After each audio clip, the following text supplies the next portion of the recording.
Buenos días, profe.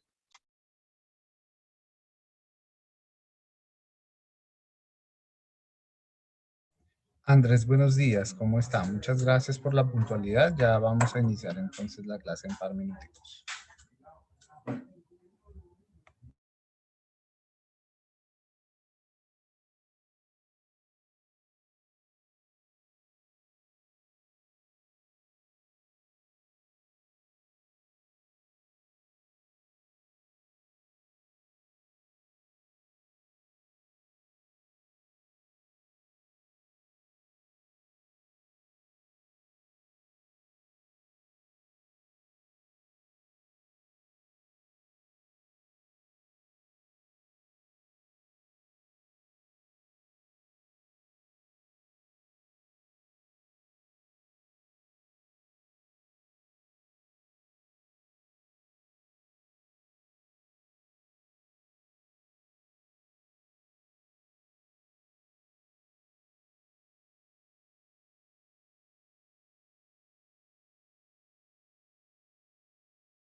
Buenos días, compañeras. ¿Cómo están?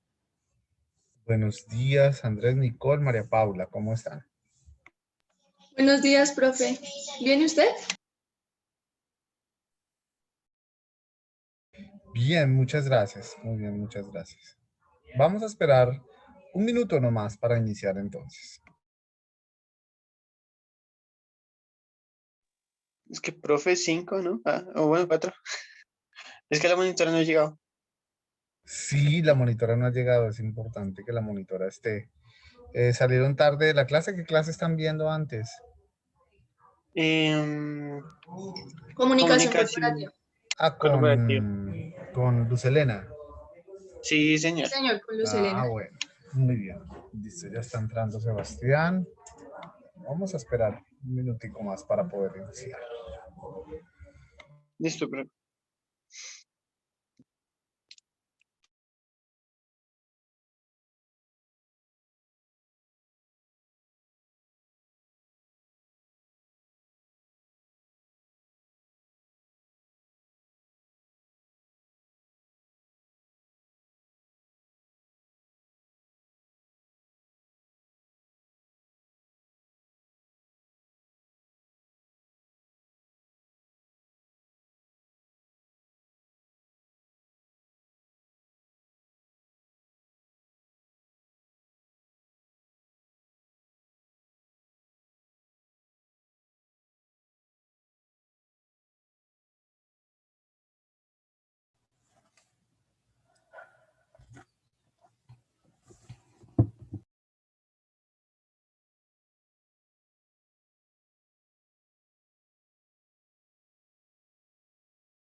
Bueno, muy bien, a todos, buenos días, muchas gracias por estar. Tatiana, si me ayudas, por favor, buenos días, con la lista de asistencia de una vez, son las 10:10 prácticamente, entonces vamos a iniciar con ese tema de la asistencia.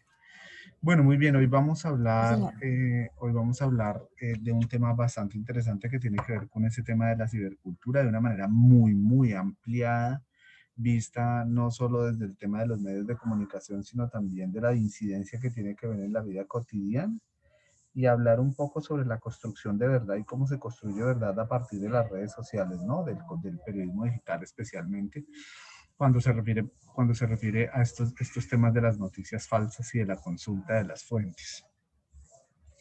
Que yo supongo que para el audio ustedes ya han venido consultando, para el podcast ustedes ya han venido consultando las fuentes. Hoy es jueves, se pasa el fin de semana rápido y ya llega el lunes para entregar estos trabajos. Bueno, entonces, pero antes de eso, sí quisiera hacerles un complemento sobre lo que hemos venido hablando de los spots publicitarios y de las preguntas en el cuestionario de diagnóstico y también sobre la idea del spot publicitario, ¿no? Que uno ve estos comerciales y cómo se ha venido transformando precisamente de que el spot publicitario no solo cuenta con los canales de distribución para poder enviar su mensaje, sino también cómo se va cambiando la construcción de la narrativa y cómo se hace la narrativa a partir de la cotidianidad, cómo resulta ser contar una historia a partir de la cotidianidad, ¿no? Que esa es una deuda que de alguna manera traemos de las clases pasadas y que no lo hemos tocado. Entonces, permítanme, por favor, porque no sé si María Paula o Tatiana, creo que fue Tatiana en su momento, había hablado de un elemento fundamental, cómo de alguna manera esta narrativa, estas nuevas formas de hacer video, está jugando con la emocionalidad. Entonces, no sé si ustedes han escuchado de IKEA o IKEA, que es una multinacional de muebles desechables, obviamente. Viene haciendo una serie de comerciales bastante interesantes o spot publicitario. Les voy a mostrar este ejemplo, por favor, para que ustedes lo tengan ahí como referente.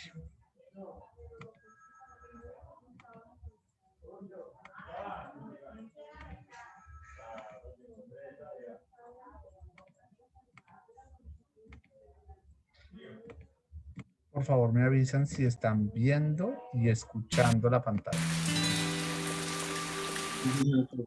Gracias. Sí, profe, sí se escucha. ¿Habían escuchado de IKEA en algún momento? Yo no, profe. Bueno, Yo sí. creo que está intentando entrar a Colombia desde el año pasado, pero creo que paró su ingreso por el tema de la pandemia, pero han querido entrar acá. Este es un mercado que pues, está a nivel mundial, en Centroamérica, en Norteamérica, en algunos países de Sudamérica, creo que en Brasil, Chile, Argentina, ha llegado el mercado de IKEA, pero pues es una gran multinacional de muebles o de cosas del hogar, pero pues su idea es más liberal en el sentido de que todos sus productos tienen una caducidad, un tiempo de uso, que es importante. Déjame abierto, por favor. Entonces vamos a escuchar y vamos a ver señora. No, señor. Vamos a escuchar y vamos a ver entonces este video de cómo la emocionalidad juega un papel importante al momento de construir este tipo de materiales.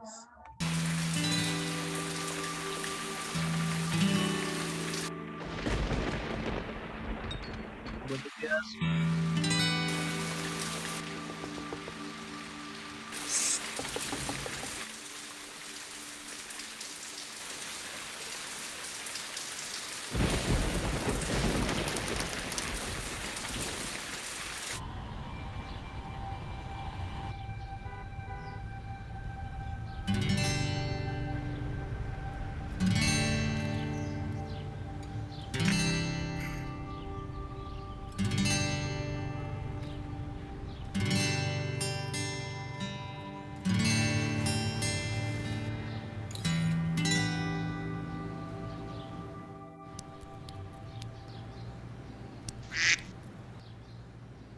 ¿Quieres un pato o un cerdo?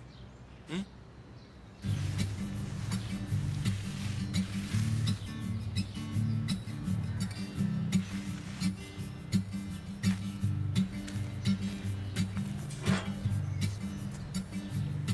Pato. Dieta. Pato.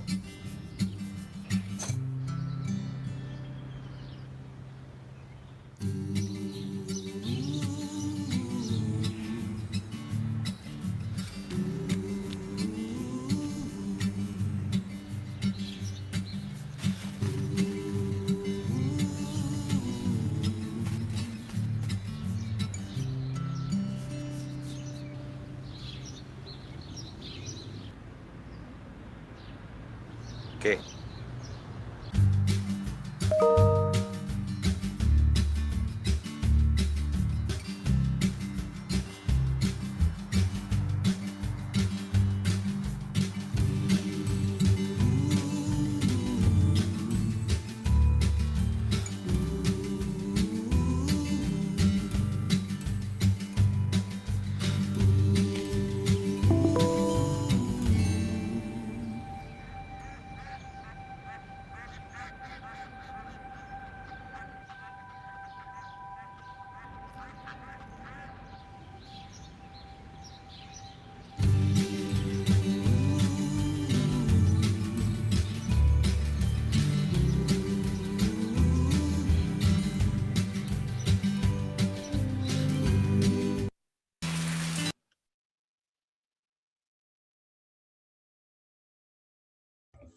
Bueno, muy bien. No sé si notan de alguna manera cómo se trabaja ese tema de las emociones, ¿no?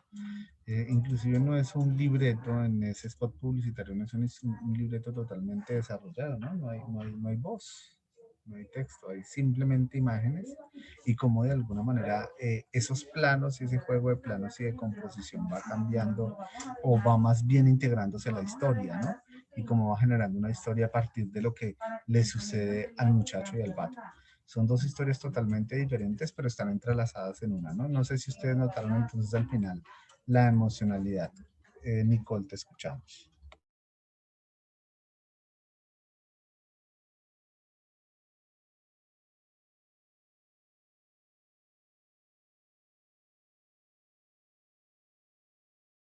¿Se fueron? Hola, No, hola, profe, aquí hola. estamos. Aquí estamos. Ah, bueno, cambié de perfil, muy bien. No sé si notaron la emocionalidad del comercial, si habían visto este tipo de comerciales o ese tipo de spot publicitario que se desarrolla.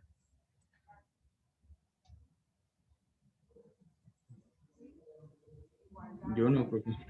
Es Mm, algo distinto. Y es bastante interesante la historia, ¿no? Es bella poder contar la historia. Es muy agradable poder ver cómo de la cotidianidad, del común, de lo que le sucede a uno cotidianamente en la vida diaria, se puede sacar y contar toda una historia. Entonces es muy interesante poderlo ver. Bueno, muy bien, vamos a entrar entonces en el ejercicio de esta definición de la cibercultura.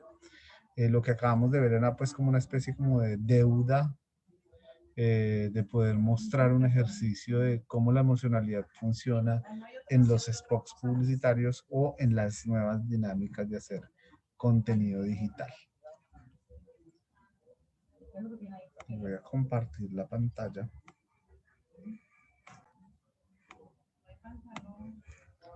Quizá un poco para hablar este tema de cómo se construye la realidad y qué es lo que está sucediendo en la construcción de la realidad y la cibercultura. Me interesa que tengamos definido muy bien este tema de la cibercultura, de poderlo llevar como a ciertos grados de entendimiento mucho más amplios y mucho más definidos, porque de aquí en adelante ustedes tendrán que trabajar toda esta definición y ponerla en práctica en el ejercicio al momento de realizar cualquier tipo de contenido. Y lo otro es que muy seguramente se convierte en un objeto de estudio, porque eso es lo que ustedes van a buscar muy seguramente al decir, no, es que quiero estudiar cómo en las redes sociales, cómo en Facebook, cómo en Twitter, cómo en Instagram. Entonces se les va a convertir en un elemento, en una fuente de información, esta definición de la cibercultura.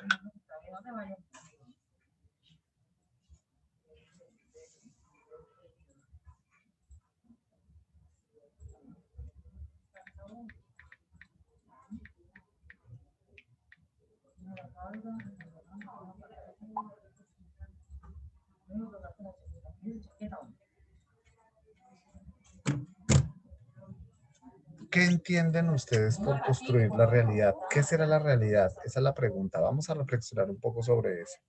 ¿Qué es la realidad? Los escucho.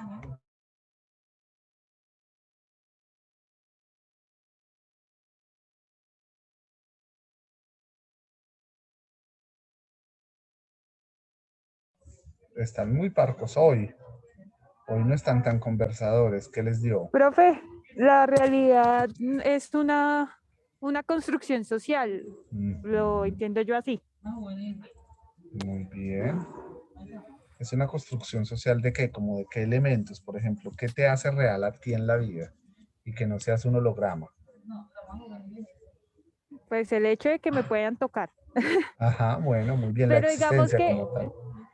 sí, pero digamos que yo no lo había pensado desde esa perspectiva, sino que lo estaba pensando, digamos, de conceptos, de situaciones o algo por el estilo.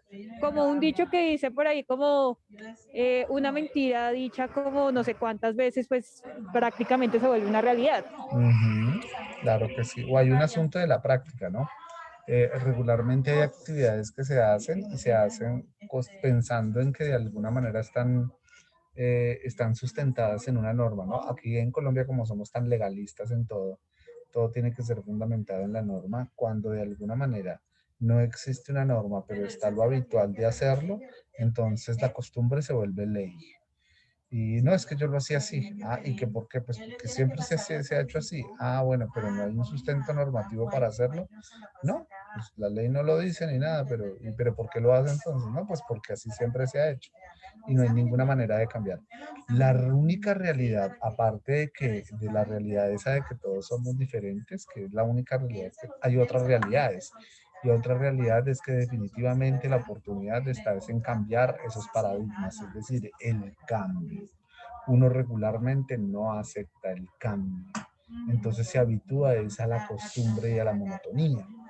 Muy seguramente este concepto se podría trasladar a las definiciones especialmente de amor, pero pues hasta ya no vamos a entrar en esos campos porque eso implicaría entonces hablar del banquete o del amor, un libro que expresa muy bien la definición sobre el amor o el amor que de alguna manera está traducido en tantos textos románticos como Shakespeare, pero pues bueno, el banquete o del amor, como se llama, este toca el amor de una manera totalmente diferente. O quizá de pronto un amor como lo concibe Jairo Aníbal Niño, que de alguna manera es diferente. No sé si ustedes han escuchado a Jairo Aníbal Niño, pues es un gran cuentista colombiano que trae ciertas temáticas o varias temáticas más bien para tocar la cotidianidad y habla sobre la cotidianidad, entre esas explicarle el amor a los niños, cómo uno los explica. Pero ¿qué es lo que hace que nosotros pues de alguna manera constituyamos la realidad? Es porque también hay un asunto simbólico dentro de la cultura.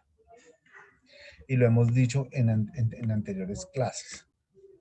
Acá me voy a pegar una extendida para que por favor lo tengan muy presente y para que lo tengan muy a la mano el tema de los apuntes. Esto entra en evaluación.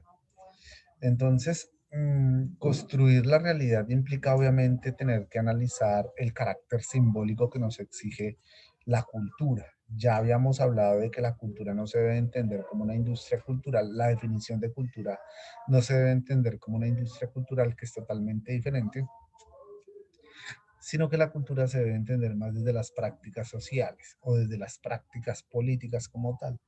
Entonces, quizá la cibercultura, o por lo menos la cultura, perdónenme, la cultura, pues establece todas las condiciones en las cuales el mundo de alguna manera se ha venido constituyendo. ¿Sí? Lo que sucede con la cibercultura es que varios autores, especialmente Pierre Levy, nos dice a nosotros que curiosamente la cultura se ha mantenido en un carácter simbólico y ha desconocido el tema de las técnicas y los artefactos y las conexiones y dispositivos electrónicos que tiene la gente o que tiene la sociedad. Y no hay que mirarlos de una manera separada, sino que de una manera muy aliada, muy alienada, como lo hablábamos en algún momento, de una manera muy integral. Entonces, que la cultura no puede desaparecer todas estas ayudas y todos estos dispositivos electrónicos. Vamos a mirar entonces esa definición de dispositivo electrónico. Voy a traer un pedazo de texto.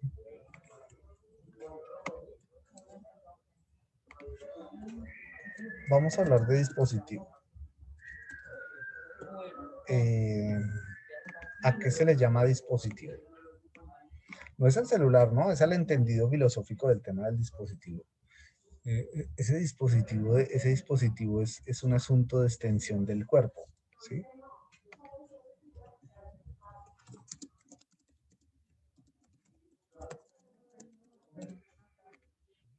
Es la extensión del cuerpo. Es decir, que si yo tengo una persona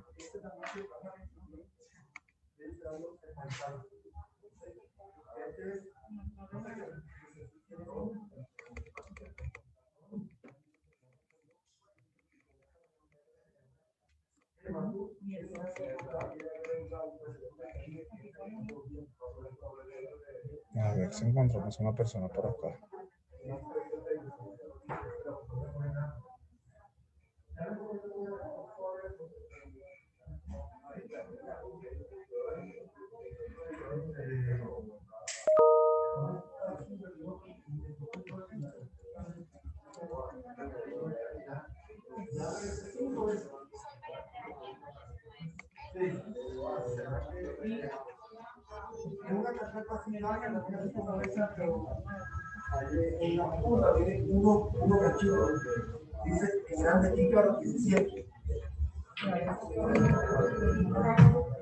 Muy bien.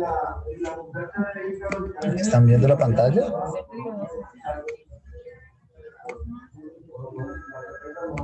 ¿Sí? ¿Están viendo la pantalla? Hola, hola, hola. ¿Están? Bueno, muy bien. Entonces tengo una persona acá y se le llama a eso el dispositivo, al dispositivo se le llama como esa manera de extender el cuerpo o esa forma en la cual yo extiendo el cuerpo. El celular resulta ser una extensión del cuerpo. Por tanto, si habláramos de la época antigua, entonces, ¿cómo las sociedades extendían su cuerpo? ¿O cómo hacía que ese uso de los aparatos o de los dispositivos como tal le harían extender el cuerpo? Por ejemplo, en el tema de la caza, la forma de hacer la caza de cazar, ¿no? Caza de cazar. La forma de hacer la caza, quizá de pronto las flechas o el arco se convierte en una extensión del cuerpo porque era la manera en la cual se utilizaba la forma de cazar. Si estuviéramos en la clase presencial, mi extensión del cuerpo en su momento es la utilización del marcador. Entonces, la utilización de ese marcador hace que ese dispositivo me permita a mí extender el cuerpo, extender los sentidos, extender las formas en las cuales se va construyendo la cultura para tener un entendimiento simbólico, mire, de carácter simbólico en cada una de nuestras culturas o de nuestras sociedades. Ustedes en este momento, si están tomando apuntes en su computador, perdónenme, en su cuaderno, si lo están haciendo, entonces, ¿cuál sería la extensión del cuerpo que estarían utilizando en este momento?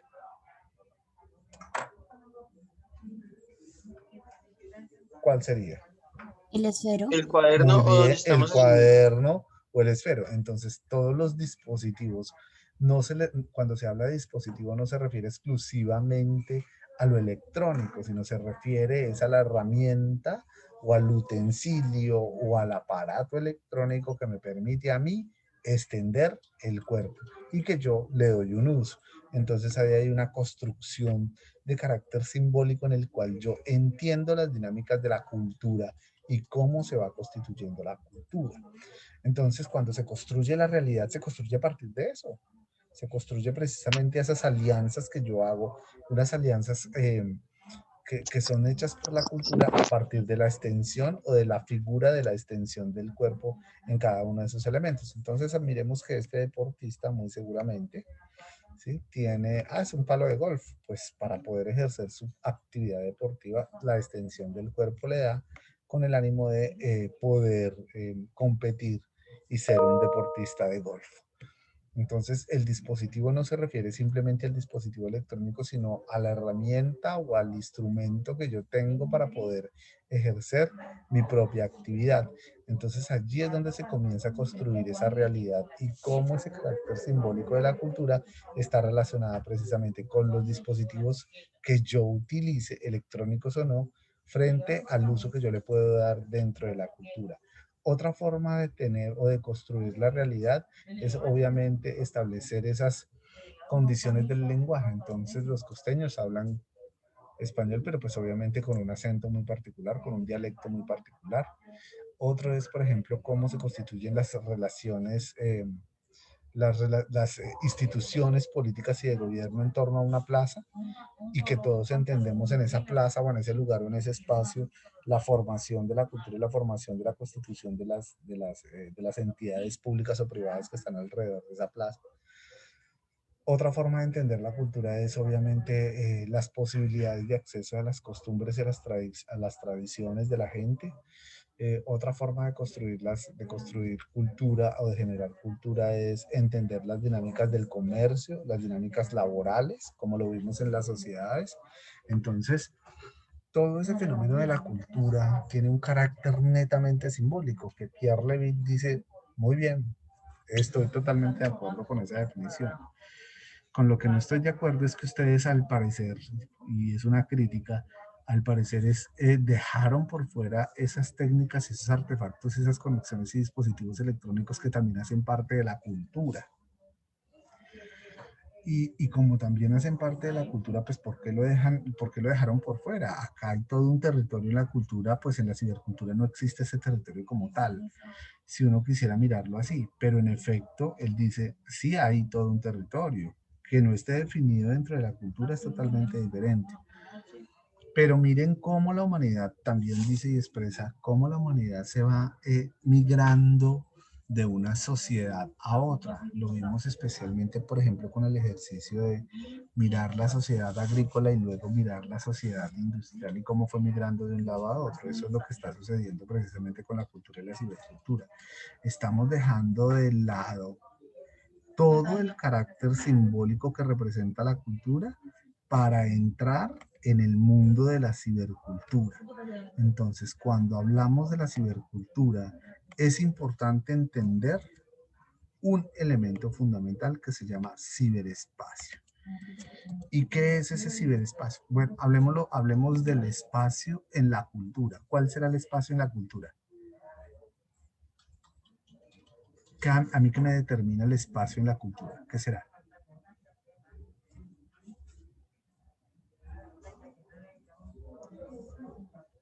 No, el territorio. El territorio es el lugar que me determina a mí el espacio. Por ejemplo, Colombia, el mapa, ahí, viendo el mapa, ese es un espacio.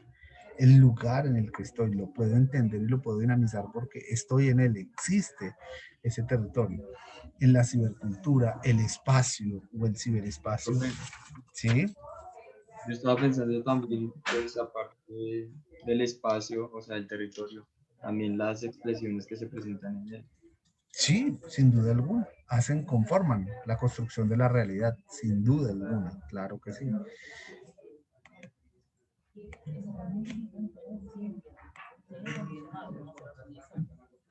Entonces estamos dejando de lado o ya estamos pasando de un cambio de esta sociedad, de la cultura, que tiene todo un carácter simbólico muy grande y muy amplio, para pasarnos a una cibercultura que establece pues obviamente todo el tema de los artefactos y las conexiones que se tienen a partir de estos dispositivos electrónicos, pero también hay que hablar de un espacio que la constituye. Entonces, ¿qué es el ciberespacio?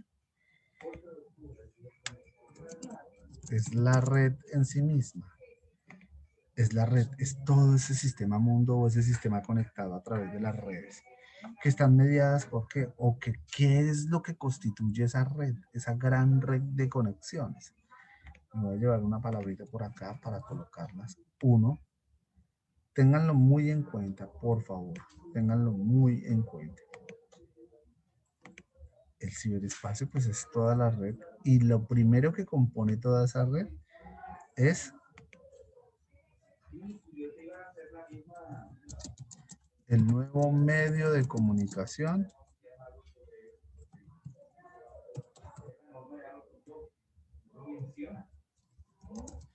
que emerge de la interconexión. ¿Están copiando? Espero que sí. Mundial de los ordenadores.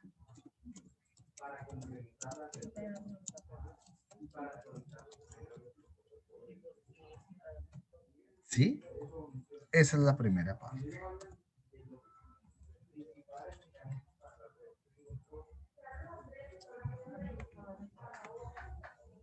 Esta es la primera parte. ¿Qué es además la cibercultura? Perdón, ¿qué es además el ciberespacio? Que es obviamente lo que representa la red. Uno, es el nuevo medio de comunicación que emerge de la interconexión mundial de los ordenadores. Dos.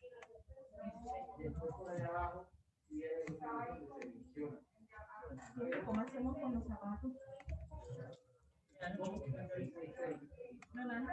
Así está por el WhatsApp para poder completar la voz necesaria.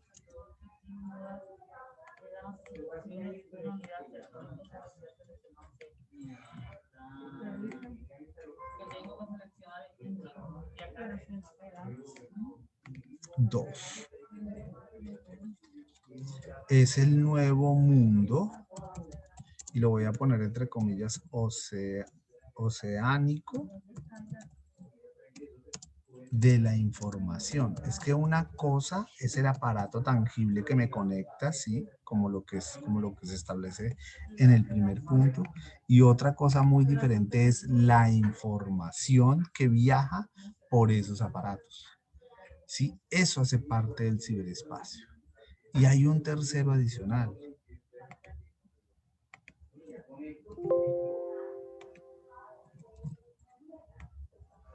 ¿Están viendo la pantalla? Por favor, me informan. Sí, Sí, profe. profe.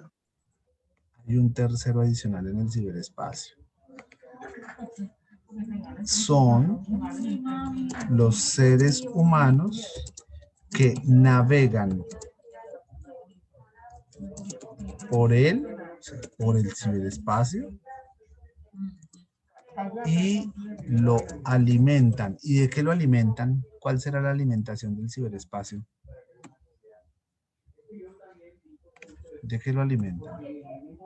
Profe, de toda la información. De información. Muy bien. Entonces estos son los tres actores que intervienen en el ciberespacio y que definen ese ciberespacio. ¿Sí? Entonces, en el territorio, en la cultura, entonces ese territorio, ¿qué alimenta todo ese territorio? Obviamente la información, los signos y los símbolos, el lenguaje, las tradiciones, la idiosincrasia, la misma cultura entendida como una industria cultural, la política, las instituciones políticas, las formas de ser y de pensar, la constitución de la educación, todo este tipo de cosas alimentan la cultura. El ciberespacio, que es el espacio que se determina, pues está alimentada obviamente por la información, se constituye por la información, por toda esa forma de hacer la información, por quienes navegan sobre esa información y aparte de eso que está parada en toda una interconectividad de ordenadores que hacen que permita que la información viaje de un lado a otro. Profe, Ahora bien, sí señor. se podría decir que el ciberespacio, o sea, adquiere toda la realidad. Esa es la transición que vamos a hacer. Muy bien. Mire, lo que se está diciendo en este momento es que parece ser que la cultura va a desaparecer o por lo menos va a quedar relegada y lo que va a suceder con los seres humanos es que vamos a entrar en un mundo de la cibercultura en donde todo va a estar digitalizado e interconectado. Y ese momento de la transición no va a estar muy alejado. No lo han podido determinar, es porque de alguna manera la cibercultura tiene que copiar el modelo de la cultura, ¿sí? O va copiando poco a poco el modelo de la cultura. No en todo su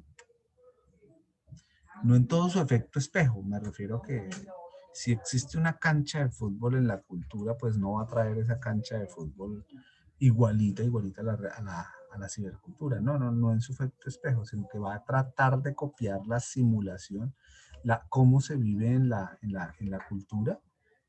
Y en este momento lo que está sucediendo con la cibercultura es convertirse en una simulación de la cultura, en una simulación de construir la realidad. ¿Sí? Pero para allá vamos. Sí, esa es la pregunta, para allá vamos. Es decir, va a desaparecer la cultura y todo su carácter simbólico que la sostiene para poderle dar espacio a la cibercultura y a todo lo que implica el ciberespacio. Bien, entonces teniendo ya toda esta definición tan importante, pues nos preguntamos entonces, ¿qué es la cibercultura? Me lo llevo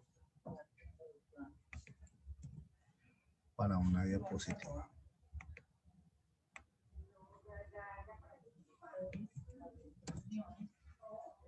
¿Qué es la cibercultura? Es el conjunto, cópienlo por favor, de las técnicas, materiales o intelectuales, de las prácticas,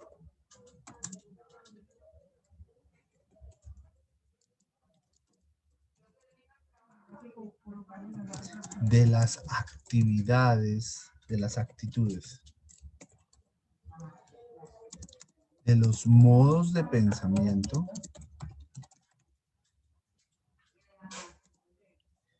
y los valores que se desarrollan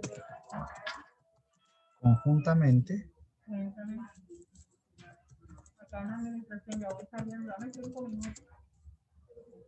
en el crecimiento del ciberespacio. ¿Y no será esta misma definición o algo parecido para la cultura? Pues claro, sí, la cultura es ese conjunto de técnicas materiales o intelectuales de las prácticas y de las actitudes, de los modos de pensamiento, de los valores que se desarrollan conjuntamente en el crecimiento de ¿qué? Del ciberespacio, ¿cuál será ya? Del territorio. Aquí en el aquí en la cibercultura es en donde conjuntamente en el crecimiento del ciberespacio.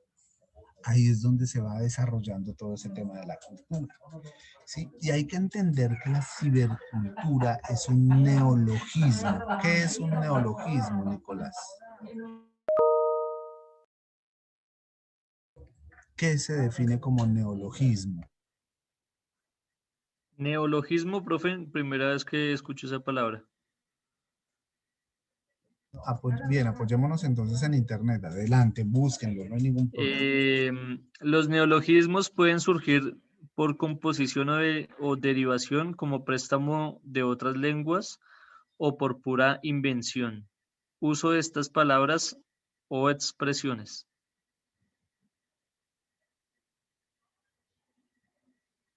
Neologismo es una nueva palabra, una nueva forma de constituir palabras o de hacer palabras. Neologismo.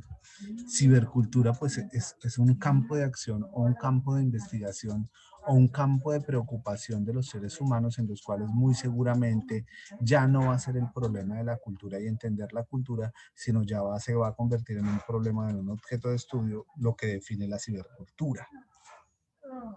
¿Sí?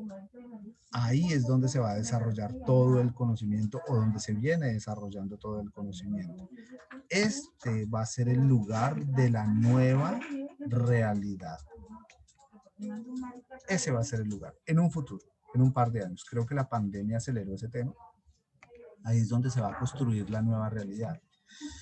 Pero ahora, ¿qué es lo que está sucediendo? Pues que estamos viviendo la etapa de transición, de trasladar todo lo que tiene la cultura y el carácter simbólico acá a la cibercultura, y estamos en un momento, en esa etapa de trasteo, de transición, en la cual la cibercultura se convierte en una simulación de lo que es la cultura. Todavía no es la realidad, pero dentro de poco se va a convertir en la realidad, al momento en el que ya integre todos sus componentes que definen la cibercultura, todas esas técnicas, todo el tema intelectual, todas las prácticas sociales que tenemos, todas las actitudes de las cuales que gozamos, todos esos modos de pensamiento que recogemos y que mantenemos, inclusive los pensamientos en los cuales resulta ser bastante disruptivo el desarrollo mismo del conocimiento del pensamiento, todos los valores, todo se va a constituir en ese espacio, en ese ciberespacio, y pues de alguna manera vamos a estar o vamos a tener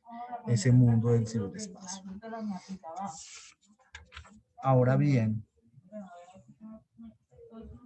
esta definición de cibercultura pues me hace un llamado de atención y me dice, hey muchachos, cuando ustedes vayan a hablar de cibercultura, por favor es importante tener en cuenta que en la cultura tuvimos dispositivos.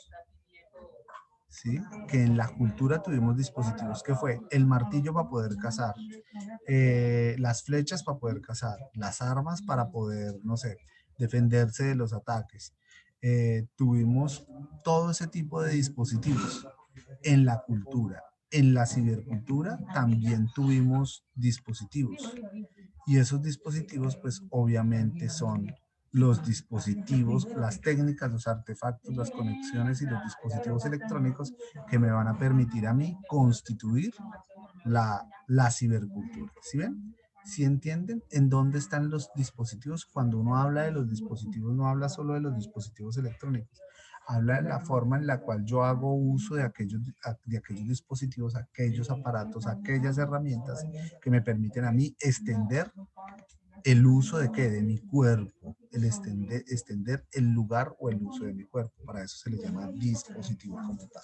Entonces la cultura tuvo sus dispositivos, la cibercultura también los tiene, que representan obviamente la tecnología, claro, esos son los dispositivos. Y la cultura también tuvo sus dispositivos, claro, ¿cuáles? Las herramientas y todos estos elementos que le han servido para constituir la cultura. ¿Qué es lo que está sirviendo ahora en este momento para constituir la cibercultura? Pues la tecnología de la vida. Internet, los computadores, los celulares, todo ese tipo de cosas están permitiendo que se constituya la cibercultura. Muy bien, entonces, ¿en dónde se construye la realidad? ¿O en dónde va a parar la realidad? En la cibercultura de alguna manera. Y hay otra cosa que hay que tener en cuenta, ¿no? Bueno, bajo ese entendido no se puede entender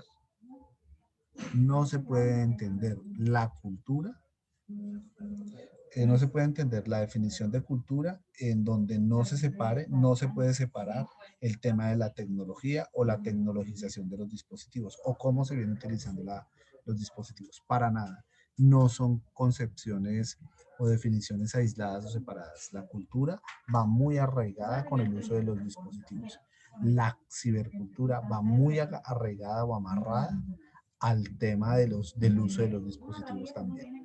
Que unos sean manuales y que los otros sean electrónicos, que unos sean análogos y que los otros sean digitales, no hay ningún problema. Pero ninguno no se puede excindir o no se pueden separar porque esos hacen parte de la definición o de la constitución, obviamente, de la realidad.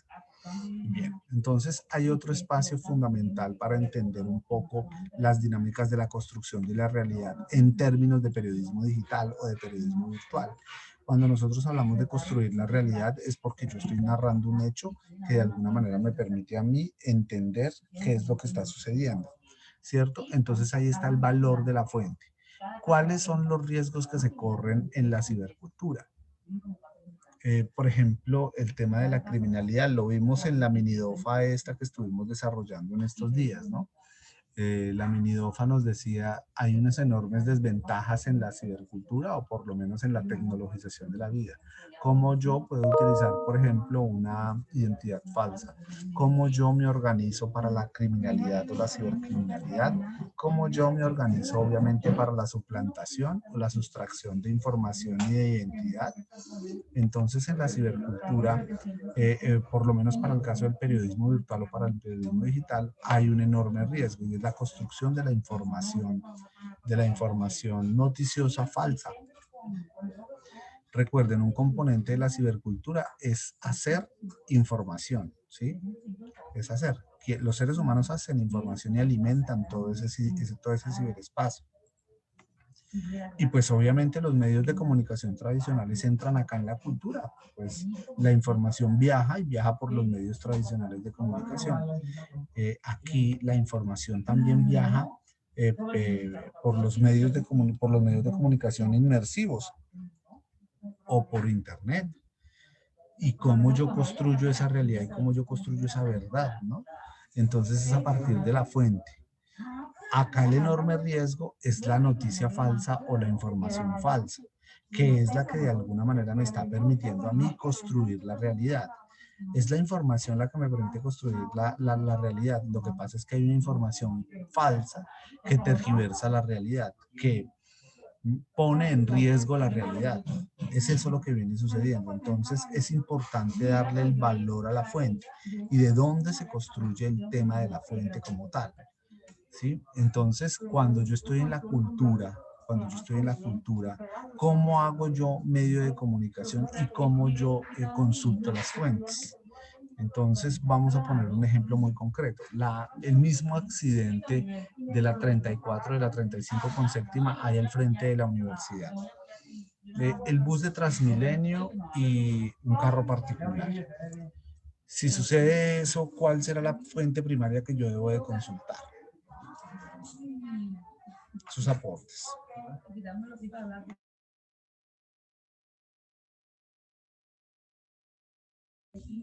Sí, ya tenemos ese escenario. ¿Cuáles serán las fuentes? Transmilenio. ¿Transmilenio en sí o cuál? ¿O el conductor de Transmilenio? No porque el conductor por hacer parte del accidente no va a estar autorizado por la empresa para hablar. Profe, la policía que está ahí. La policía, claro. Sí, el conductor puede hablar. Claro que Sí, Transmilenio no lo pero deje, claro, que o sea, Transmilenio de no lo poder deje es hablar otra sí, cosa. pero es que, pues, yo le digo porque, no, o sea, he trabajado como tal en una entidad pública y cuando pasan ese tipo de cosas, eh, tratan de que la persona que hable sea una persona autorizada, entonces generalmente no es, o sea, no, de que pueda hablar el funcionario, sí, pero de que no debería, por, Profe, las personas además hablan. porque está implicado. Claro, sí, pero pues él es una fuente. Él puede ser una fuente, pues que no lo diga el conductor está bien, no pasa nada. Pero que lo diga Transmilenio, ¿sí? La gerencia de Transmilenio, el vocero de Transmilenio, pero no deja de ser una fuente primaria. ¿Quién más puede ser una fuente? La policía, claro. ¿Quién más? Las personas que estaban en el ambiente, en el momento. Alrededor. La señora Exacto. de la chaza, los testigos primarios, el transeúnte, el habitante de la calle, se convierte, el vigilante, se convierten en esas fuentes primarias y ahí voy construyendo la realidad, ¿sí? Y la recopilo y la recojo. ¿Quién más puede ser otra fuente primaria? El conductor, el otro conductor, ¿sí? Sí. Y él es de un carro particular, entonces también le dio por hablar. Pues habla, no pasa absolutamente nada. ¿Dónde están las fuentes secundarias?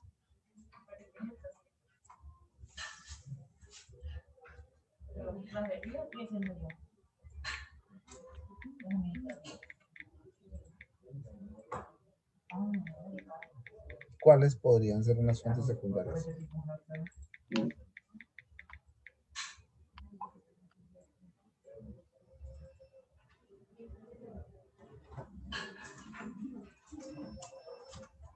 ¿Cuál podría ser o bueno, más bien, cuál sería una fuente secundaria?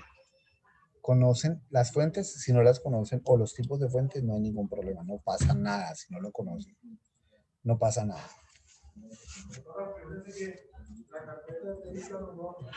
¿Conocen las fuentes secundarias? ¿Saben qué es una fuente secundaria?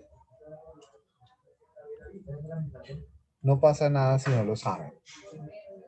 Pero partamos pues del desconocimiento como tal. Una fuente secundaria, por ejemplo, es ¿qué dice la Secretaría de Movilidad sobre los accidentes en Bogotá? ¿Cuántos hay o cuántos han ocurrido entre enero y hoy, 4 de marzo? Sí, esa es una fuente secundaria. La otra fuente secundaria puede ser, por ejemplo, el experto, el discurso del experto que conoce sobre la movilidad y va a decir, no, es que la séptima con 35 es una mierda. Pasar por allá eso es un lío todos los días porque todos los días uno encuentra un accidente. Por ejemplo, está diciendo el experto. ¿Sí? La fuente secundaria es aquella en la cual de alguna manera yo puedo obtener información que me nutra el contenido que yo estoy haciendo. Por ejemplo, los datos estadísticos, las cifras, se convierten en una fuente secundaria. Los libros, las revistas, todos esos se convierten en elementos fundamentales para hacer una fuente secundaria. ¿Sí? Los anaqueles, los archivos, todo eso se convierte en una fuente secundaria. El discurso del experto también se convierte en una fuente secundaria muy importante y muy valiosa, dependiendo de lo que yo vaya a hacer. Bien, y si quisiéramos entonces convertir o construir esa realidad o ese hecho noticioso y vamos a consultar una fuente terciaria, ¿cuál podría ser una fuente terciaria?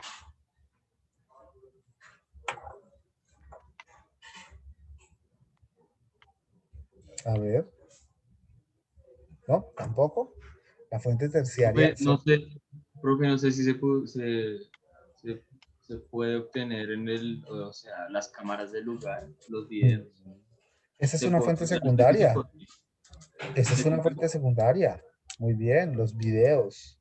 Las cámaras de seguridad, esa se convierte en una fuente secundaria, sin duda alguna.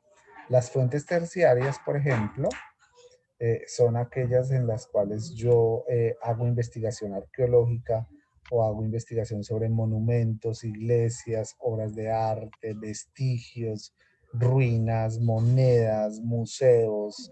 Esas son las fuentes terciarias. ¿Sí? Ahí es donde yo encuentro información que para el caso de mi hecho noticioso, pues obviamente no sirve, ¿no? No aplica una fuente terciaria. Pero si, por ejemplo, estoy haciendo una crónica de viaje en donde llego a Cartagena, como hemos hablado de este ejemplo en estos días, y me da por indagar sobre las murallas de Cartagena, pues esos son vestigios, ¿sí? Son rastros de la historia y ahí es donde yo puedo encontrar información, ir allá a pasearla, comenzar a revisar y a mirar eh, toda esta muralla.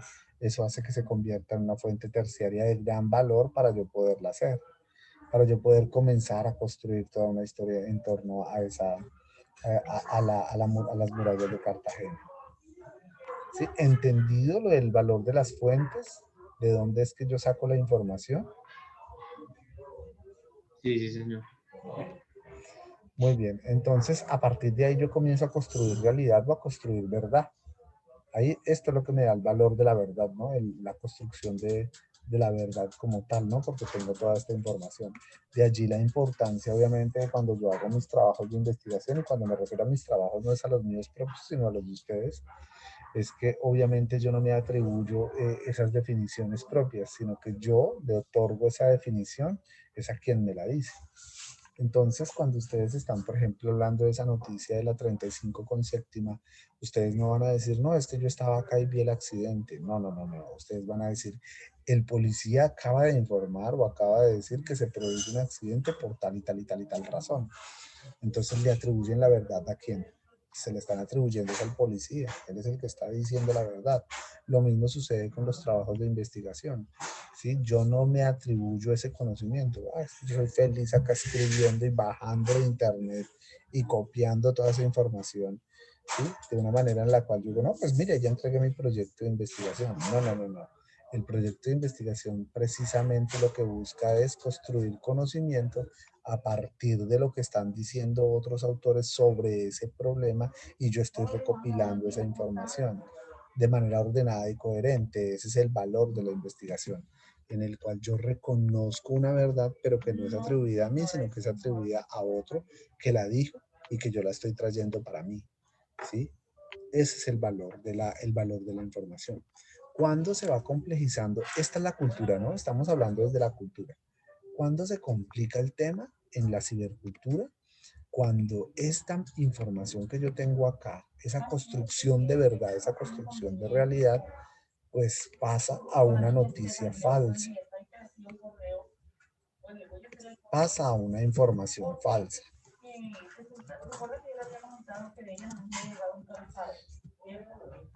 ¿Sí? Si esta información en la cibercultura se transmitió de un lado a otro, recuerden acá, en el ciberespacio, los seres humanos que navegan por él y lo alimentan.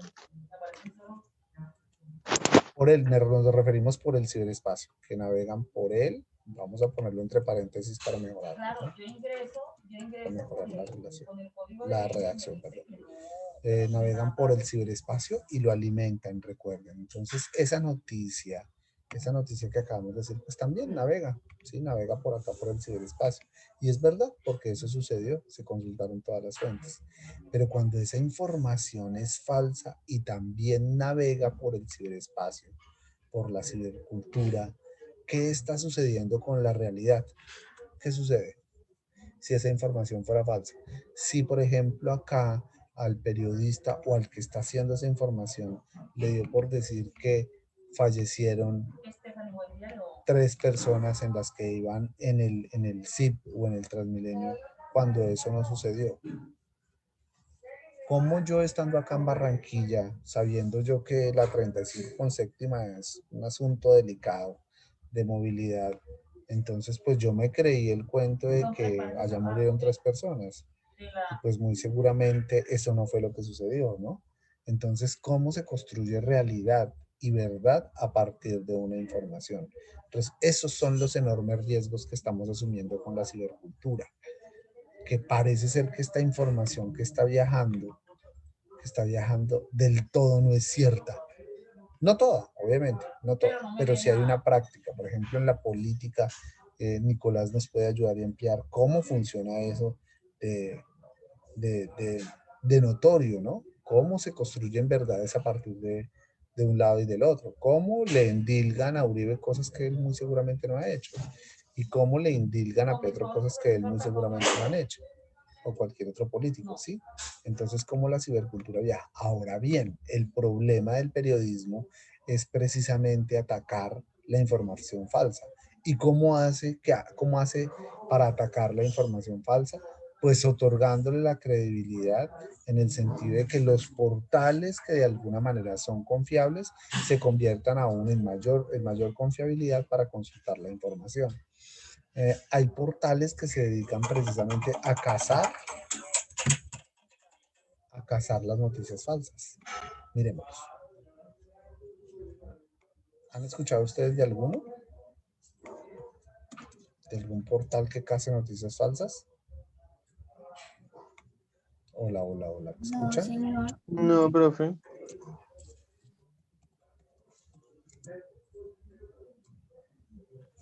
Profe, hay una página que se llama Bogotá Firme, Bogotá Sigue Firme, algo así, que sí, bueno, que no se dedica como tal a mirar las noticias falsas, sino que, bueno, acá está, sino que lo que se encarga es de mirar contratos de las entidades públicas en el SECOP y cómo se está gastando la plata los gobiernos, digamos. Claro que sí, porque hay un asunto acá de auditoría, de cómo se llama eso, de veedurías, ¿no? Porque pues Sí, veeduría ciudadana. ajá. En estos días salió una publicación, creo que de la Secretaría de Hábitat, no sé si ustedes lo vieron, sobre la compra de algo. Yo también la vi por allá en otra institución, en la registraduría. Compraron portátiles a 6 millones de pesos y el maletín del portátil costó 5.200.000. O sea, no se compadece la compra, ¿no? Como un portátil vale 6 millones, bueno, puede pensar que vale 6 millones de pesos, pero el maletín 5.200.000. ¿Qué tipo de maletín sería? Entonces es interesante revisar un poco esa información que sale. Colombia Check, esta es la página Colombia Check, es una de las páginas que se ha dedicado precisamente a generar como confiabilidad en la información que se divulga. ¿Sí? Entonces, miren la desinformación, cómo se genera la desinformación. Uribe no ordenó en 2013 que levantamiento en combate fueran hechos por el CTI. Miremos más adelante. A ver si hay otro.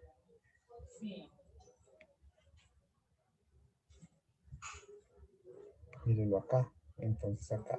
Ni Uribe dijo que Cabal y Valencia son fiel reflejo de la mujer colombiana, ni El Tiempo lo publicó. Algo debió haber sucedido. Revisemos qué fue lo que sucedió.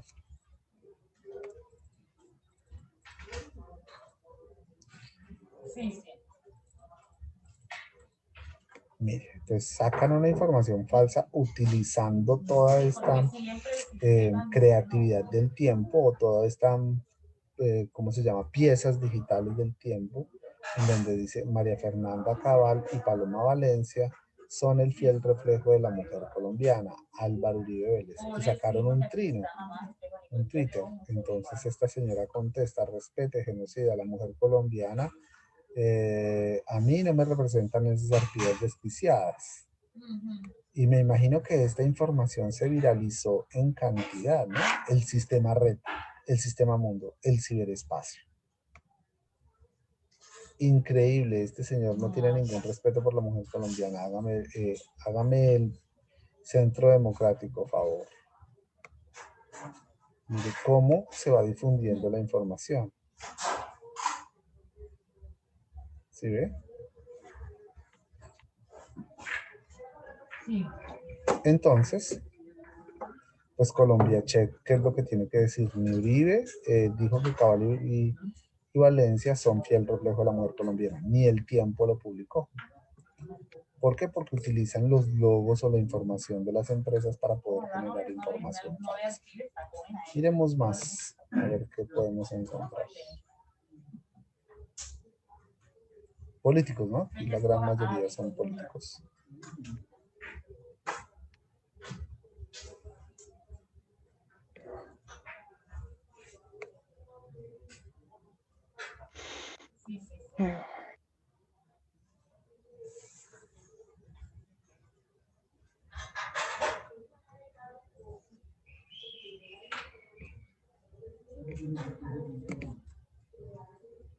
Listo, listo, mi señora. Bueno, listo, gracias por informar lo mismo, chao. Cuando yo lea un Twitter de esos en donde me diga ni El Tiempo que Cabal y Valencia son, pues claro, uno lo cree, ¿no? Si uno no anda pendiente de estas cosas, uno lo cree.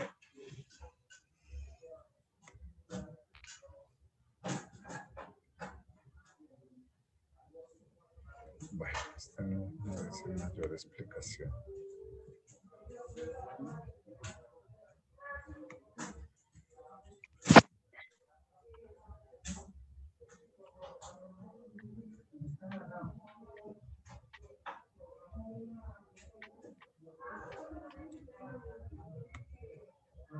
Miremos a ver qué dice el explicador sobre los falsos positivos, ¿no? Que se volvió noticia en estos días. Inclusive está el reflejo del número 6402, ¿no? 6.402 muertos. Wow. Se puso lenta la red.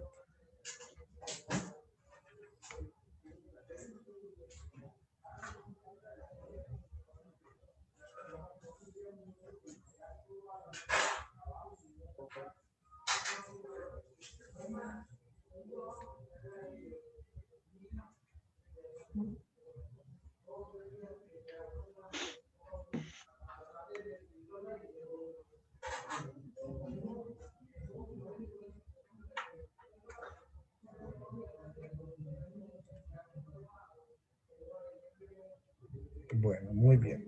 Es sobre el tema de la cifra. Aquí dice, por lo menos 6.402 personas fueron muertas ilegítimamente para ser presentadas como bajas en combate en todo el territorio nacional entre 2002 y 2008. ¿Sí? ¿Qué es lo que están diciendo? Entonces, este trabajo de obtener una cifra más aproximada a la realidad era justamente una de las cosas que se esperaba de la JEP, como se explicó en el texto original que se puede leer a continuación. Leamos entonces el texto original. Por favor, Nicolás.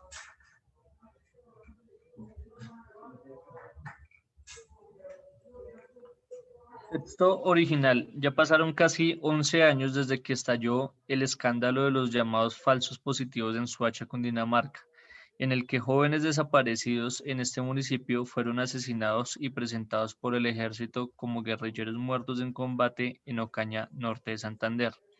Ahora, se sabe que los falsos positivos fueron un fenómeno mucho mayor que abarcó diferentes regiones del país. Sin embargo, todavía no existe una cifra unánime sobre el número de casos y de víctimas. Para la muestra basta revisar el auto con el que la Justicia Especial para la Paz, JEP, abrió el caso 003 en julio del 2018.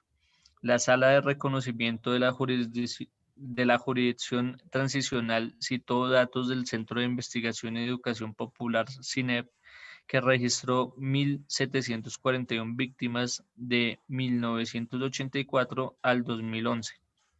De la Coordinación Colombia-Europa-Estados Unidos, una agrupación de organizaciones sociales que contó con 1.257 del 2002 al 2014, así como datos de la Fiscalía que dio cuenta de 2.248 muertes entre 1988 y el 2014. Muy bien, por favor, podemos hacer esa suma de esas cifras. A ver cuánto nos da.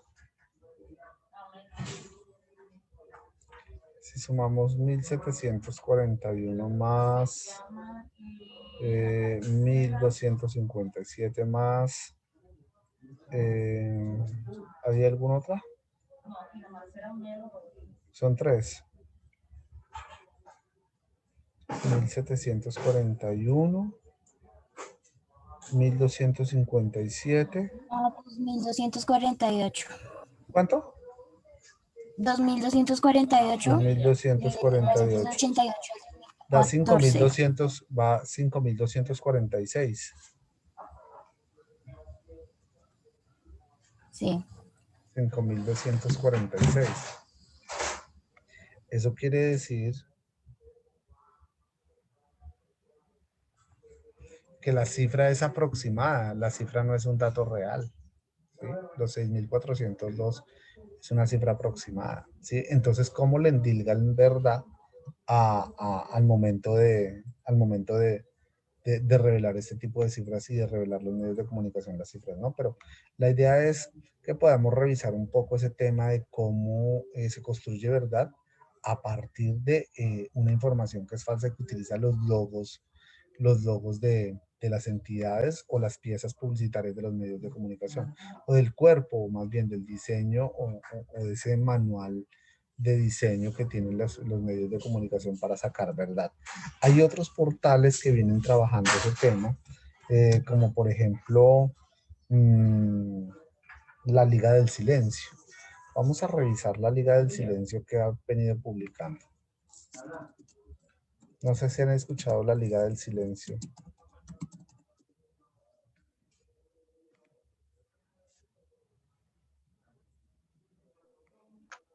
Profe, sí la he escuchado, pero no la he visto como tal. He visto, por ejemplo, que va como muy por el estilo de, si no me equivoco, al de la silla vacía. Sí, bueno, lo que pasa es que la silla vacía, si no, pues ellos son un medio independiente, pero Sí. no... Tiene su medio independiente, pero no, a ver, no es que haga un filtro sobre la información que publica, sobre la información falsa, pues, sino que ellos publican esa información de otra manera y mucho más aterrizada en el asunto de la independencia. Vera, Okay. esa es la otra, Vera.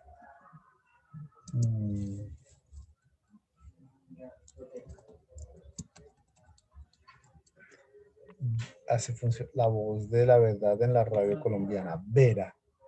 Ajá. Vera es, a ver, miramos. Si podemos encontrar acá.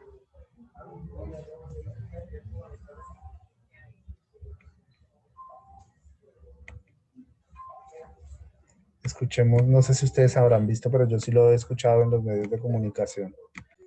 Mírenlo, por En este favor. momento estamos hiperinformados, estamos recibiendo constantemente información desde diferentes plataformas y eso pues también tiene un riesgo, es muy positivo pero tiene un riesgo y es que al estar hiperinformados también podemos llegar a caer en la hiperdesinformación y por eso los medios de radio, incluyendo Blue Radio, pues se unieron en una iniciativa que se llama Vera y vamos a hablar con Carolina Mejía Robledo, que es la gerente sectorial de Asomedios, para que nos explique exactamente de qué se trata esta iniciativa, que es muy importante, yo creo, para nosotros como periodistas, pero sobre todo para usted como oyente que está allá escuchándonos al otro lado del radio. Carolina Mejía, bienvenida, gracias por estar con nosotros hoy aquí en Mañanas Blue. Camila, muchísimas gracias, un saludo muy especial para ti, para la mesa de trabajo y para todos los oyentes de Blue Radio. Gracias por la invitación. Bueno, esto que estamos lanzando el día de hoy, que es esta iniciativa que se llama Vera, en donde se unieron muchos medios de Colombia para precisamente combatir la desinformación, ¿cómo va a funcionar y de qué se trata? Bueno, Vera, como tú lo dices, es la unión de muchos medios radiales de Colombia. Tenemos cadenas donde está incluida Blue Radio, tenemos emisoras regionales, tenemos emisoras universitarias, donde se unen todas las voces de todos los periodistas, todos los locutores, todas esas personas que están día a día investigando, están verificando fuentes, verificando información para entregarle la verdad a las personas, que es lo que necesitamos oír en estos momentos de incertidumbre que ha generado la pandemia. Entonces, Vera es una voz, es la unión de la voz de la verdad. Como tú decías, ahora estamos expuestos a demasiada información, contenidos, noticias, publicidad, y muchas veces nos quedamos solo con el titular o solo con los 140 caracteres e irresponsablemente compartimos información que no sabemos si es real. Entonces es una voz que vamos a estar oyendo en las emisoras de radio, en la red, vamos a estar viendo en las redes sociales, un llamado a las personas para que sea más crítica con la información que comparte y para que tenga también mucho cuidado con la información que le solicitan. Muchas veces mandan falsas encuestas o falsos formularios para acceder a X o Y subsidio, y lo que están buscando es, estas personas inescrupulosas, es robarle sus datos personales. Entonces es como un llamado también, a las personas a que se informen con los medios tradicionales como la radio. Muy bien. Entonces, Vera es una iniciativa de radio que tienen algunas emisoras en donde publican constantemente información, hacen toda una investigación y van informando, obviamente, de que no se deje creer de X información, porque la verdadera información es tal cosa. No sé si la habrán escuchado en RCN, yo la he escuchado en RCN, que de vez en cuando me da por cambiar de emisora, y ahí es donde la escucho, ¿no? Porque yo pues soy más pegado a Blue Radio, no sabía que Blue Radio estaba también ahí, yo lo he escuchado mucho en RCN. Entonces es importante hacer ese check de esa noticia falsa, de chequear siempre la noticia falsa y de buscar obviamente la noticia falsa. También la Liga del Silencio, bueno, aunque la Liga del Silencio sí se ha dedicado más es a hacer una investigación de investigaciones periodísticas, entonces pues ellos sí no, casi no chequean noticias falsas, ¿no? Esta gente se ha vuelto bastante crítica de los medios de comunicación y crítica de la información que se divulga en los medios tradicionales. Vale la pena revisar esta página en algún momento, que es la Liga del Silencio, la Liga contra el Silencio. Son unos periodistas que han venido haciendo muy buen trabajo en materia de periodismo de investigación. Colombia Check. Bueno, Colombia Check se dedicó especialmente en la época de las elecciones, se volvió muy famosa de que era lo que decían unos políticos y que era lo que no decían. Entonces ahí es donde de alguna manera comenzaron a chequear las noticias y a chequear la información que se publicaba. Miren, acá está lo de Bogotá Firme, de lo que hablaba Nicolás, ¿no? Que la UES de la señora Claudia López compraron tapabocas de tela lavables por un costo de 146.217 la unidad. Si 170 tapabocas costaran la medio pendejada de 24 millones de pesos, la gente pasando hambre, y esto es como el gobierno verde despilfarrando el dinero. Es indignante, ¿no? Pareciera que alguien a propósito estuviera haciendo una campaña de desprestigio sobre ese tema, ¿no? El asunto de los gastos del erario. No se dice erario público porque el erario implica público, se dice el erario nomás.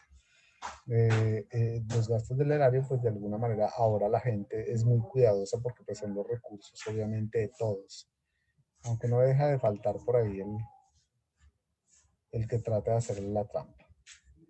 Muy bien, les doy la palabra, por favor. Profe, respecto a las noticias falsas, recuerdo alguna vez que se había publicado en Twitter, eso me dio mucha gracia, que supuestamente Petro tenía una hija que nunca, o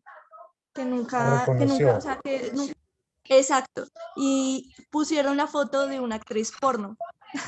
Y entonces muchas personas que no conocían a esta actriz, pues se creyeron el tweet y empezaron a difundir esta noticia, hasta que ya, pues obviamente muchos reconocimos que obviamente esa era una noticia falsa. Es cierto, sucedió también lo mismo con Álvaro Uribe Vélez o con alguien del uribismo.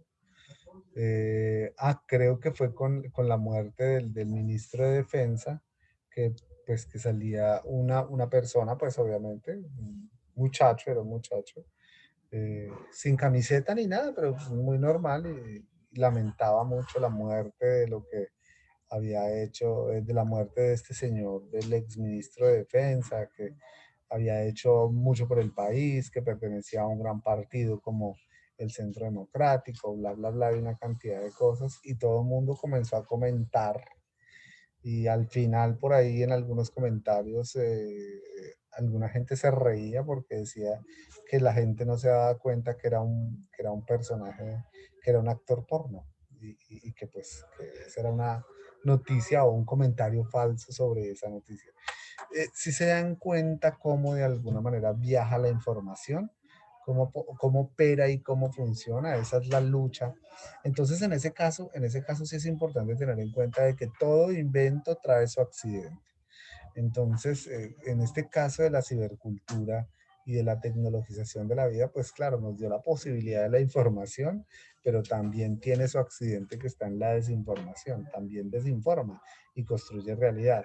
Cómo se pusieron los medidores o los controles de velocidad en las carreteras, pero también se inventaron el dispositivo para que los carros, cuando vayan a alta velocidad, detecten estos radares en donde les están avisando que están siendo medidos por el asunto de la velocidad. Entonces, todo invento trae su accidente. Cómo de alguna manera se desarrolló la tecnología para la aviación, pero pues la gente tuvo que investigar el asunto de los accidentes, entonces de los accidentes aéreos, ¿sí? Entonces se inventó el barco y necesariamente el accidente era indagar un poco sobre los naufragios. Entonces, toda ley trae su trampa, o toda acción trae su reacción, o todo invento trae su accidente. Esa era la reflexión de alguna manera que quería dejarles al final, de decirles que sí estamos relacionados en un mundo de la cibercultura, que no podemos desconocer los dispositivos que nos traen que nos trae esta información, especialmente para el periodismo digital o periodismo virtual, pero también hay que cuidarnos sobre lo que está viajando en esa información, de ahí la importancia de la consulta de las fuentes. Nicole. Sí, profe, eso es muy cierto y bueno, más que todo que hoy en día pues en el internet se le da la posibilidad a todo el mundo de publicar lo que sea y pues ahí se corre con el riesgo de que se difunda información falsa, no solo respecto a noticias, sino también puede ser con productos o cualquier cosa. Entonces, sí, como su merced decía, todo tiene como una consecuencia y entonces pues ya depende de nosotros que o le creemos todo lo que publican en las redes o en internet o buscamos e investigamos para corroborar si eso es cierto o es falso. Sí, señora, muy bien, Sebastián. Profe, ya le comentó, es que llegó aquí el constructor, el maestro, porque hay unos problemas en la casa húmeda y pues Bueno, claro que sí. atendiéndolo, ya un momento. Vamos a darle la palabra a Camila. ¿Camila está? Camila no está. Qué raro. Profe, ya estoy en la cita. Ya está en la cita, sí. Tatiana, te escuchamos. Bueno, profe, o sea, ahorita como reflexión, yo ahorita pensando y estaba analizando en qué importante es la regulación, o sea, hace falta mucha regulación, que ahorita los medios cogieron la batuta, pero surgió de la necesidad, ¿sí? Porque a ellos les está dañando mucho la imagen. Entonces ahí hay un conflicto también de intereses. Y esas noticias falsas también surgen porque a alguien le interesa. Entonces es empezar a mirar el trasfondo de toda la información. Lo que dice Nicole, hay que corroborar, hay que ser más críticos, más analíticos a la hora de obtener información por internet. Muy bien, sí es cierto. Así es, sí. Hay que ser un poco más, hay que ser bastante, no un poco, sino hay que ser bastante críticos y muy acuiciosos en consultar la información. Ese es el enorme riesgo del periodismo, ¿no? Es que el periodismo ya dejó de ser un periodismo de a pie, un periodismo de calle, sino que ya es un periodismo de granja. Entonces es estar uno acá sentado en un escritorio y cómo se convierte Twitter en una fuente de información, Facebook en una fuente de información, Instagram en una fuente de información, y con eso yo saco la noticia. No, el periodismo también implica de alguna manera ir a preguntarle a esas fuentes primarias, secundarias, o dialogar con las fuentes terciarias para que de alguna manera tenga mayor veracidad, credibilidad, equilibrio y coherencia a la información que se publica.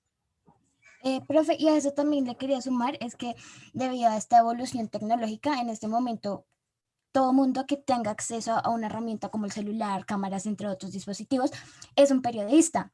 ¿Sí me entiendes? Ahorita se ve mucha gente, no sé, pasan los accidentes automovilísticos, todo el mundo graba, todo el mundo sube, todo el mundo da una opinión desde su punto de vista. Y lo que pasa es que no se está utilizando la objetividad. O sea, son personas que hacen un periodismo, ¿cómo decirlo? Se me fue la paloma. Sin una experiencia, por decirlo así, o sea, sin el proceso académico, claro, entonces también implica un riesgo. Sí, y me estoy imaginando el reciente video de esta semana o de la semana pasada, donde se cayeron los estudiantes en la Universidad de Bolivia, ¿no? No sé si la vieron. Sí. Ajá. Entonces quien estaba grabando era a lo mejor un estudiante del otro lado y grabó todo, ¿no? Ahí no hubo ni siquiera una bendita cámara del edificio, una cámara de vigilancia o una cámara de seguridad. Y ese video se convirtió en una fuente de información. Sí, ahí, mire, es que esto sucedió y esto se grabó, claro, sí. Y se convierte en la fuente de información. Entonces eso está sucediendo en los medios de comunicación. Ya no es ir a entrevistar al presidente de la República, sino más bien es sacar el Twitter que él publicó. ¿Sí? Ahí es donde está el valor, obviamente, de construir verdad, de consultar fuentes de verdad, de consultar fuentes que de alguna manera me interesen a mí indagar un poco, ¿no? De tratar de que el periodismo no se inmiscuya en un asunto del ejercicio de periodismo de granja, de escritorio, sino también rescatar un poco el periodismo de a pie. Te escuchamos. Profe, ¿Qué más? Señor, ahora sí lo escuchamos. una preguntita y ya voy con mi intervención. En el caso de los estudiantes que se cayeron, en un periodismo de investigación, ¿por dónde se podría iniciar? ¿Qué fue lo que pasó con la estructura? ¿Qué fue lo que pasó con la estructura y qué fue lo que pasó? ¿Cuál era el motivo por el cual se amotinaron los estudiantes indiscriminadamente en un asunto de pandemia? ¿Lo pudieron Sí, es evitar que las autoridades académicas? ¿Qué pasó? profe, es que hay varios conflictos. Principalmente, pues sí, se podría decir que la infraestructura no era la adecuada, se puede decir que también es culpa de los estudiantes por haberse conglomerado, también se puede decir que es culpa de la institución por no haberles dicho como, bueno, sepárense o tengan su distancia o algo así, y pues hay varios conflictos ahí. Entonces, no sé, en un periodismo de investigación, no sé, para hacer una crónica o en cualquier otra cosa, un blog, ¿por dónde se puede iniciar? Por empezar, por entender el conflicto educacional que hay allá. ¿Qué es lo que estaba sucediendo en esa universidad particularmente? ¿Y por qué permitieron la aglomeración de personas? Eso muy seguramente lo debieron haber analizado. Si quieren arreglar con alguien, las autoridades de la universidad ahí mismo llaman a 2 o 3 líderes y se reúnen. Y que ellos se conviertan en el vocero de los estudiantes. Pero no permitir esa aglomeración. Pues la aglomeración no solo terminó en un accidente trágico como esos, sino que también puso en riesgo a las personas por este tema de la pandemia. Entonces creo que hay que entender las dinámicas de cuál es la problemática educacional que está sucediendo ya en esa universidad. Esa es la primera parte por donde hay que iniciar. Y luego sí mirar por qué la universidad no se reunió anticipadamente con los estudiantes para que esos estudiantes se conviertan en voceros de los otros estudiantes. Por ahí es por donde hay que empezar. Listo, profe. Y de acuerdo a mi intervención,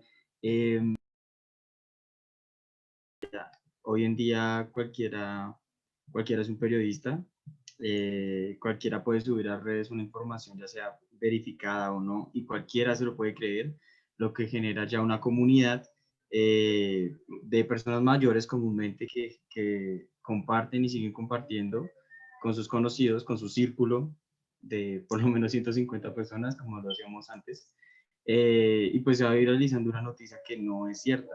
El ejemplo que dio mi compañera Nicole sobre pues, el hijo o hija perdido de Petro.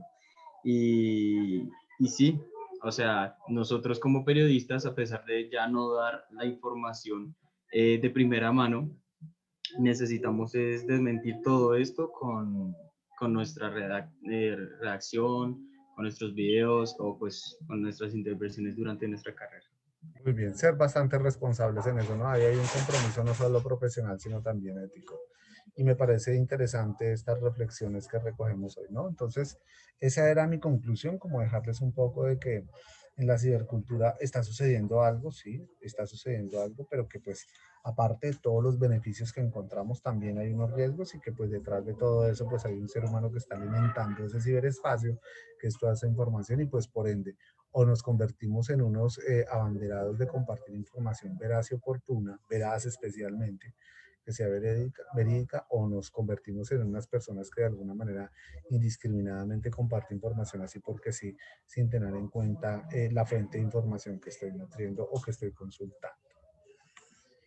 Bueno, muy bien chicos, muchísimas gracias entonces por acompañarme, por estar acá entonces en este corto tiempo. Mañana nos vemos muy tempranito a las 10 de la mañana para comenzar la evaluación. Lleguen con muy buena actitud.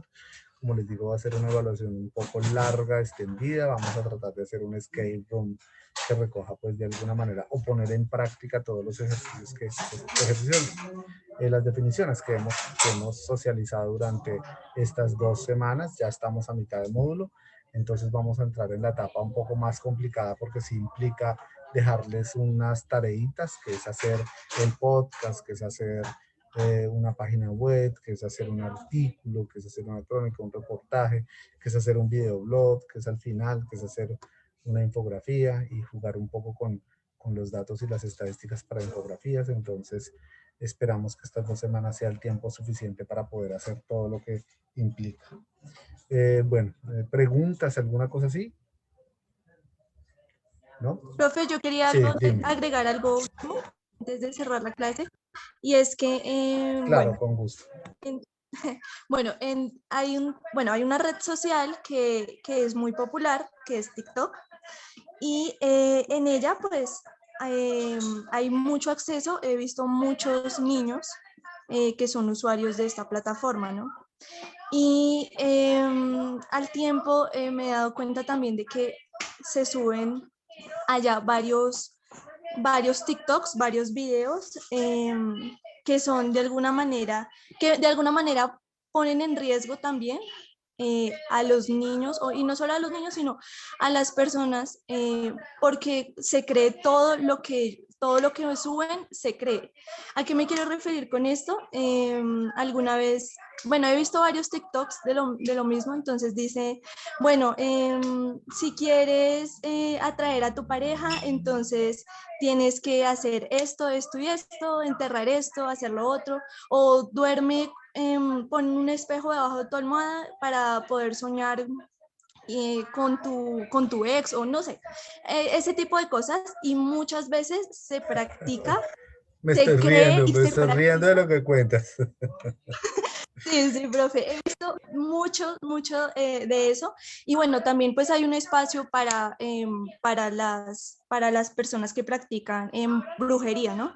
Sino que el tema es que pues eso es algo que no todo el mundo lo puede practicar, y por lo tanto pues eso pone en riesgo de alguna manera a las personas, más a los niños, Sin que duda alguna. ellos intentan practicar todo lo que ven, lo intentan practicar, y Mire, pues eso no es... claro, mire Sí, eso básicamente. cómo llegan o cómo se reproduce el discurso, ese tipo de discursos por este canal y cómo llega a la gente, ¿no? Y pues pone en riesgo la vida de la gente y la vida de los niños especialmente, ¿no? Toda vida es importante, toda, hombre, mujer, toda vida es importante. Y bueno, es un enorme riesgo y es un trabajo bien interesante poder analizar qué información es la que se está dando en TikTok y cómo nace TikTok. Conozco muy poco de la herramienta de TikTok, Pero bueno, vale la pena analizarlo y vale la pena revisarlo. Y poner estos contextos es precisamente poner la preocupación y la llaga y del dedo en la llaga y diciendo, oiga, pilas que ahí está sucediendo algo. Muy bien, Nicole, por esa reflexión y creo que sí, que nos deja inquietantes al momento de revisar o mirar qué es lo que se está publicando en esta red. Sí, ¿Hacia allá hasta dónde exactamente. va? No crees todo lo que publica. Ajá, muy bien. Bueno, muchísimas gracias a todos ustedes y muchas gracias por las reflexiones. Entonces, mañana nos vemos a las 10 de la mañana para la evaluación. ¿Listo? Feliz mañana, feliz tarde para todos y que estén muy bien. Gracias, profe. Hasta luego. Vale, profe, gracias, buena tarde. Hasta luego. Buenas tardes, profe. Adiós, gracias.